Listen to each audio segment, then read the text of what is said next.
Bankalar battı mı? Fakat daha sonra ne yaptı Disney? Pixar'ı yuttu. Mesela Türk Hava Yolları örneğini verebiliriz. Bu yıkıcı inovasyona giden yolda ne gibi hamleler yapılabilir? Bunun en güzel örneği de aslında finans sektöründe. Özellikle Türkler bunu da çok yapıyor. Bu üçüncü varsayım da aslında tutmayabilir.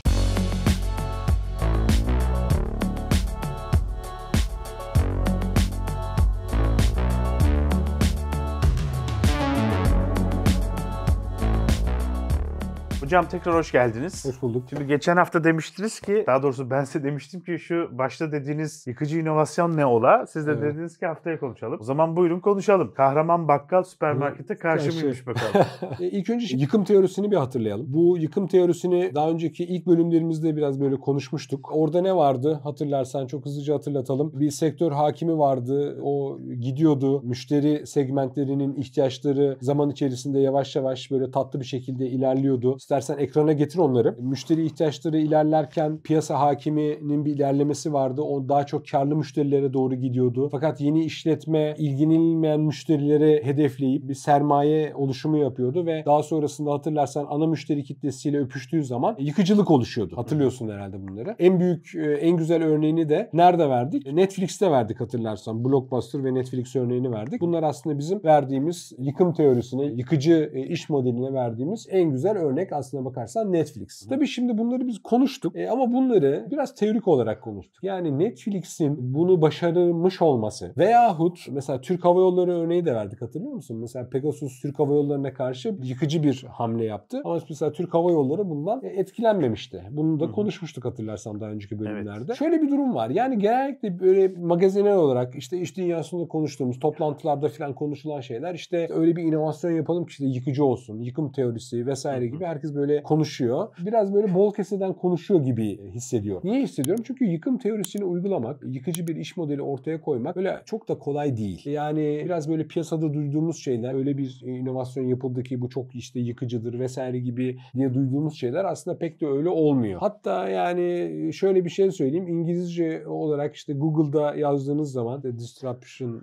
teori vesaire dediğiniz zaman böyle sayfalarca böyle koca koca makaleler vesaire buluyorsunuz. İşte örnekler vesaireler var ama yani yurt dışı örneklerinde, Amerika örneklerinde bile aslında okuduğunuz zaman onların pek yıkıcı olmadığını çok rahat bir şekilde görüyorsunuz. Öyle yıkım teorisini uygulamak öyle kolay bir şey değil. Neden kolay bir şey değil? Hemen biraz onlardan bahsedelim. Bir kere piyasa hakiminin ilerlediği yol var, o güzergah var. Yani öyle bir durum olmayabilir. Nasıl bir örnek verebilirim mesela? Gıda sektöründe örnek verebiliriz. Ne demek o? Mesela gıda sektöründe müşterilerin ihtiyaçları böyle tatlı bir şekilde artmayabilir. Yani ne bileyim işte burada kasaplara örnek verebiliriz, manavlara örnek verebiliriz, süpermarketlere örnek verebiliriz. Yani temel gıda ürünleri satan mesela işlerde, sektörlerde böyle yıkım teorisi çok da uygulanamıyor gibi duruyor. Neden? Yani çünkü siz bir manava, bir kasaba, bir süpermarkete gittiğiniz zaman yani beklentiniz nedir zaten? Zaten elma almaktır. Yani elmadan beklediğiniz veya bir gıdadan beklediğiniz şey zaman içerisinde öyle çok da ya 10 senede bir, 50 senede bir değişecek olan bir şey değil. Yani 100 sene önce yediğimiz elma da elma, öyle değil mi? Muhtemelen 50-60 sene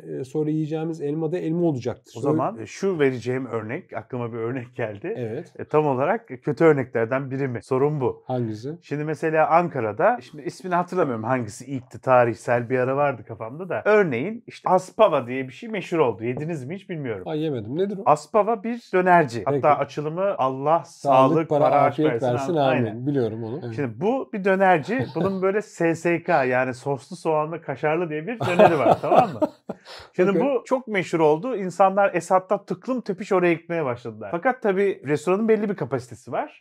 Ve bazı müşterilerle ilgilenememeye başlandı. Çok merak ediyorum. Şimdi bunu yıkım teorisine nasıl bağlayacağız? Hemen karşıdaki tip dedi ki ben de buraya bir tane Aspava ama tescili aldığı için ben Cevdet Aspava diye bir şey açayım. Peki. Ve Cevdet Aspava olarak tam olarak aynı şeyi yapayım. Mesela SSKG yapayım oraya. Uydurayım yani bir şey. Ve orada ilgilenmeyen müşteriyi çünkü gittim yedim ben de yapılabilir yapılabilir bir şey bu. Ben de burada onları çekeyim, onlar da olsun. Ve böyle kaç tane ASPAV açıldı biliyor musunuz Esat'ta? Ama bu ne duruşu? Ne duruşu? Kaç tane duruşumuz vardı? Şu anda duruşlara geçtik. Hatırlar İşte. mısın? Karşı duruşu vardı. Göre duruşu vardı. Bir de rağmen duruşu vardı. Ha evet Bu doğru. tamamıyla bir göre duruşu. Göre duruşu. Öyle Evet. değil mi? Yani o ne yapıyorsa ben de aynısını yapayım gibi bir şey. Bu kısa vadede belki şey yapar ama uzun vadede çok tutmaz. Şu anda nasıl biliyor musun aslında dönerler nasıl ne haldeler? Biliyorum aynılar.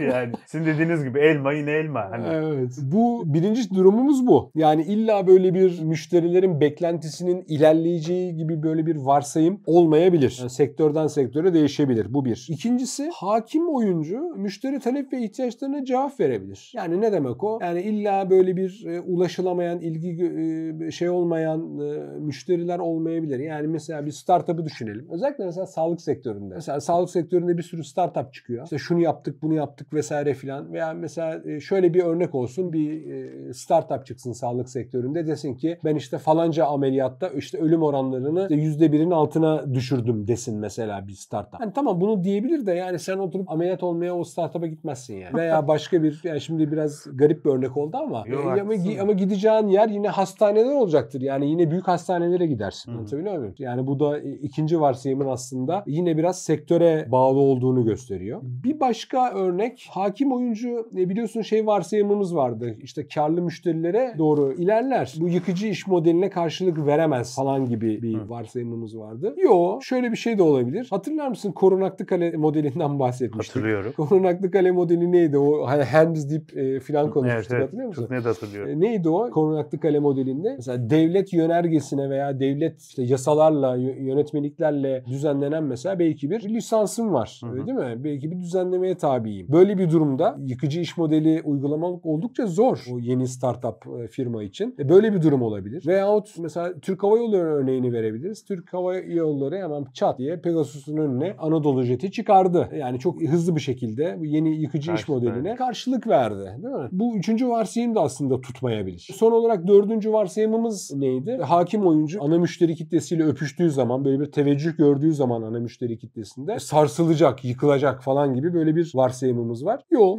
böyle bir şey olmayabilir. Bunun en güzel örneği de aslında finans sektöründe. Biliyorsun yüzlerce fintech var öyle değil mi? Bir sürü fintech çıktı. Ödeme kanalları oluştu vesaire ve bir sürü fintech de acayip çok başarılı işler yapıyor. Yani aslında ana müşteri kitlesinden ciddi anlamda teveccüh gördü ve yani çalışıyor bu fintechler. Bankalar battı mı? Batmadı. Yani böyle bir şey olmayabilir. Yani bankalar işte Türk Hava Yolları örneğinde verdiğiniz karşılık verdi. Evet, karşılık veriyor veya karşılık vermese bile. İşbirliği yaptı. İşbirliği yapıyor. Farklı taktikler veya stratejiler uyguluyorlar. Onun için şöyle bir durum söz konusu. Yıkıcı iş modelini işte böyle ballandıra biz anlatıyoruz. İşte şöyle iyidir, böyle iyidir vesaire diye. Tabii ki iyidir. Fakat yani şöyle söyleyeyim en başarılı örneği bunun Netflix. Netflix'ten bir başka başarılı örneği de neredeyse yok gibi aslına bakarsın. Yani netice itibariyle yıkım teorisini böyle uygulamak, hayata geçirmek oldukça zor. Yani özellikle coğrafi anlamda müşterilerin ürün ve hizmetlere ulaşamadığı coğrafyalar belki kıymetli olabilir. Biraz buralara bakmak lazım. Onun için bir yıkıcı inovasyonu uygularım, şu şekilde uygularım gibi niyetler biraz zorlanabilir. Peki yine yıkım teorisine devam edelim. Burada yine yıkım teorisi uygulayacaksak veya tekrardan bu varsayımların üzerinden geçeceksek şu soruları sorabiliriz. Bir kere bunu uygulayacaksak bu iş modelinin amacı nedir? Yani bir pazar payı mı korumaya mı niyetliyiz yoksa bir valuation mı arttırmaya çalışıyoruz vesaire. Bu soruları bir kere kendimize sormamız lazım bir. İkincisi şunu sormamız lazım. Bu pazar hakiminin ilerleme durumu söz konusuydu ya. Tamam arkadaş yani biz karlı müşterileri hedefleyelim ama ya gerçekten müşteri istekleri de bu kadar ilerliyor mu zaman içerisinde? Bunu bir öngörüyor olmak lazım. Bu yenilikçi modelle yani bu startupla hakim firmanın modelini bunların ilerlemesini bir karşılaştırmak gerekiyor. Yani şöyle bir enteresan bir şey söyleyeyim. Hakim firmalar bazen startup firmalardan daha yenilikçi iş modelleri ortaya koyabiliyorlar. Yani sen şimdi Türk Hava Yolları ile Pegasus'u karşılaştırdığın zaman arada böyle aman harikulade işte Pegasus acayip bir yenilikçi iş modeli ortaya koydu da Türk Hava Yolları geride kaldı diyebilir miyiz? Pek onu diyemeyiz yani. Hatta bazı alanlarda Türk Hava Yolları'nın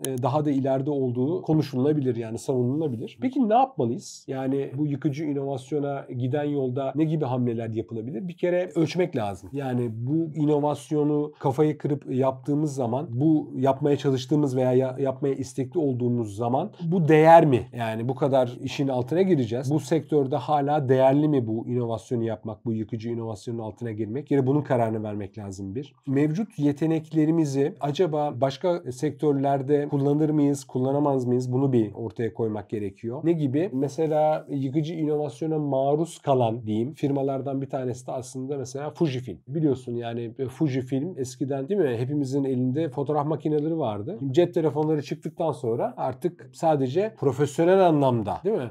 Eskiden yani ben hatırlıyorum yani bizim evde fotoğraf makinesi vardı. Hemen hemen herkesin evinde fotoğraf makinesi vardı. Ama şimdi artık fotoğraf makinesi olanlar daha çok profesyonel fotoğrafçıların değil mi? Elinde var. Ki o fotoğraf makineleri de artık dijital. Film alıyorduk. Eskiden banyoya yaptırıyorduk değil mi? Fotoğraf stüdyosuna gidiyorduk. Onu veriyorduk. Adam bir hafta sonra gel diyordu. Gidiyorduk onları tab ettiriyorduk vesaire falan filan. Bir sürü hikayesi vardı. Şimdi onların hiçbiri kalmadı. Fujifilm çok ciddi anlamda bu alanda yıkıcı inovasyon yedi piyasa hakimi olarak. Ama ne yaptı? Şöyle bir uyanıklık yaptı Fujifilm. Ciddi anlamda bir pivot yaptı. Onu nasıl yaptı? Kendi yeteneklerini yani o fotoğrafçılık konusundaki yeteneklerini kimya endüstrisine taşıdı. Ve hala Fujifilm özellikle kimya endüstrisinde hala varlığını sürdürüyor. Bir başka konu iş ortaklarıyla çalışmayı beceriyor olmak lazım. Yani özellikle piyasa hakimi olarak misal ne gibi? Mesela Disney gibi. Hatırlarsan Disney özellikle inovatif diyebileceğimiz bu konularda çalışan mesela Pixar'la hatırlarsan ilk baştaki o çizgi filmlerde vesairelerde beraber çalıştılar. Disney Plus Pixar olarak işler yaptılar. Fakat daha sonra ne yaptı Disney? Pixar'ı yuttu. Yani bildiğin %100 satın almayı gerçekleştirdi. Bu tip böyle taktikler uygulayabilir kurumsal firmalar. Peki ne yapmamalıyız? Yani inovasyon konusunda. Bir kere işlerin %100'ünü tamamlamamız gerekiyor. Birçok firma, birçok proje, özellikle Türkler bunu da çok yapıyor. Çok. İşin %90'ını, %95'ini yapıyoruz ve şeyde bırakıyoruz. Geri kalan kısmını bitiriyoruz. Yani çoğunu yaptık gibilerinden. Buna akademik olarak biz buna bilinçsiz umarsamamazlık diyoruz. Yani ne demek o? Bilinçsiz bir şekilde maalesef önemsemiyoruz kendi projemizi. Yani işin %99'unu yapıp getiriyoruz. Diyoruz ki tamam arkadaş ben işte çoğunu yaptım bu işin. Artık bu yürür diyoruz. Ama maalesef şöyle bir durum söz konusu. O işin başarısı aslında oradaki %1'de saklı. O %1 yapınca o iş başarılı oluyor. Bu çok önemli. İkinci konu ne yapmamalıyız? Aşırı korumacı olmamamız gerekiyor. Yani ne demek o? Sen de bunu görmüşsündür. Yani bilmiyorum hiç daha önce yaşadın mı? Benim bir fikrim var. Öyle bir fikir ki acayip fikir. Ne abi? Söylemem. Arkadaş ne o fikir? Hadi yani söyle de işte yapalım edelim ve söylemem. Genelde hayatta söylemem. Söylemem diyenlerin fikirleri dandik çıkıyor hocam. Yani gerilim veriyorlar. Dandik olmasa da şöyle çok ciddi orada bir tansiyon var. Yani o fikrimiz çalınır korkusuyla kimseye paylaşmıyoruz, kimseye sunmuyoruz vesaire filan. Çok ciddi anlamda bir kapalılık söz konusu. Buna da aşırı korumacılık diyoruz. Onun için de bizim tavsiyemiz kişilerin, bu fikir sahiplerinin, startupların, işte girişimcilerin mentorluk ve koçluk almaları. Bu önemli konu. Onu biraz yumuşatacaktır. Üçüncü konu olarak kendimize çok fazla güveniyor olabiliriz. Yani ihtiyacımızın olmasına rağmen destek almıyor olabiliriz. Onun için biraz tabii pozitif olalım. Yani olumlu bakmak lazım bir taraftan ama kötü şeylere de hazırlıklı olmak lazım. Orada biraz self determinasyon mu diyelim veya kendi kendini bilmek mi diyelim. Orada biraz daha olgun davranması gerekiyor girişimcilerin. Gerekliyse destek almaları gerekiyor. Yani özellikle mentorlardan veya network'e ulaşması gerekiyorsa orada işbirliğine falan açık olmaları gerekiyor. Bir dördüncü konu yapmamamız gereken çok fazla abartmamak lazım. Coşmamak lazım Türkçe tabiriyle. Genellikle çok iyi fikirlerimiz olduğu zaman hele bir de teknolojik olarak çok iyiysek startuplar genellikle öyledir. Yani 3-4 tane böyle nerd çok iyi programlama bilen kişi bir araya gelir. Abi bizim yapamayacağımız şey yok diye yola çıkarlar. Ve gerçekten de öyledir aslına bakarsanız. Yani teorik olarak yapılamayacak şey olmuyor dijital anlamda. Ama bu şekilde bir abartı beklentileri çok yüksek yere koyuyor. Çıtayı çok yükseltiyor. Öyle olunca da ne oluyor? Biraz zaman geçiyor. Zaman geçince motivasyonumuz düşüyor. O hedeflere ulaşamıyoruz vesaire filan. Arkadan biz çok ilerlersek ekip arkadan bize yetişemiyor filan. Bunları biraz dengelemek lazım. Bu da dördüncü söyleyebileceğimiz şey. Son olarak da kendimizi çok da bunun tam tersi değersiz görmememiz gerekiyor. Kabiliyetlerimizi ve network'ümüzü. Yani ya arkadaş benden ne olacak ki? Ben kimseye ulaşamam ki vesaire gibi çok da böyle psikolojik olarak kendimizi baskılamamamız gerekiyor. Bunu yenmenin en güzel yolu da cebimizde ne var? Çok iyi bir şekilde listelemek ve hızlı bir şekilde uygulamaya geçip projeleri hızlı bir şekilde hayata geçirmek. Bu önemli noktalardan bir tanesi. Agile. Evet, agile ve çevik bir şekilde şekilde hareket etmek gerekiyor. Son olarak şunu söyleyebiliriz. Bir inovasyon başarısı için firmalar neler yapmalı? Hızlıca aklımdakileri sayacak olursam bir kere kesin ve kesin bir odaklanma gerekiyor. Yani %100 kafayı o inovasyon projesine vermek lazım. Stratejinin, finansın, iş geliştirmenin ciddi bir koordinasyonla çalışması, bir harmoni, bir ahenkli çalışması şart inovasyon için. İnsan kaynağı çok önemli. Hem nitelik olarak hem de sayı olarak doğru insan kaynağıyla çalışmamız gerekiyor. Motivasyon önemli. Motivasyon unsurlarını da kaybetmemek için hızlı hareket etmek. Çok fazla fiktif engel kafamızda oluşturmamak gerekiyor. Çok fazla mükemmeliyetçi olmamak gerekiyor. Onun için MVP adımları uygulamak oldukça önemli. Yapacağımız inovasyonun etkisini ölçmek lazım. Ne gibi diyebiliriz? Yani burada çeşitli tahminleme, biraz istatistiksel şeyler ortaya koyabiliriz. Analitik çözüm yolları ya da ölçüm yolları ortaya koyabiliriz. Tahminlemeyle. Çok basit bir Excel tablosu bile oluştursak, ne bileyim gelir gider dengesini bile böyle bir basit bir Excel tablosuna bile oturtsak çok büyük yol kat edebileceğimizi söyleyebilirim. Ve son olarak da tabii kültürel unsurlar da söz konusu. Çünkü niye? Ekibimizde farklı kültürlerden kişiler söz konusu olabilir. Bunların uyumu oldukça önemli organizasyonel manada. İkincisi, hitap ettiğimiz müşteriler kültürel açıdan farklılıklar gösterebilirler. Buradan nereye getirmeye çalışıyorum? Mümkün mertebe inovasyonun biraz global perspektifte, biraz daha internasyonel, biraz daha herkese hitap eden inovasyonlar olmasını genel olarak tavsiye ediyoruz diyebilirim. Vallahi hocam bir kere Kahraman Bakkal süpermarkete karşıyla alakası yok. Yok muymuş? Yokmuş.